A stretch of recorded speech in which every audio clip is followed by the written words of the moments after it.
Yesu ashimwe, Yesu ahimbazwe, Yesu ashyirwe hejuru.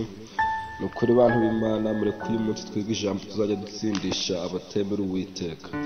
Ni ijambo riri muri Matayo igice cya 4, turasoma duhereye ku murongo wa 10. N'igihe Yesu yasubizaga Satani arimo kumugerageza, dore ukuntu Yesu yamusubije. Yesu aramubwira ati, genda Satani, kuko handitswe ngo uramye Uwiteka Imana yawe, aba ariyo ukorera yonyine. Murumva ukuntu Yesu yasubije Satani ati, genda Satani, uramye Uwiteka Imana yawe.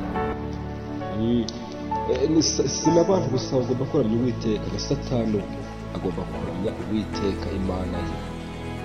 Burya Satani nawe uzi igihe kibazwe, izi impamvu twebwe abantu twumva twishyira hejuru, kuko na Satani uwo ukorera, Satani ugutega imitego, Satani wagusize muri ibyo byaha, nawe Yesu aravuga ati, genda uramye Uwiteka Imana yawe. Muri kano kanya nawe afite icyemezo ugahindukira, ukamenya yuko Uwiteka ariyo Mana yawe, ukamenya yuko ibyo ukora bidakwiye, ukamenya yuko ukwiriye gukomera mu Uwiteka, mu izina rya Yesu.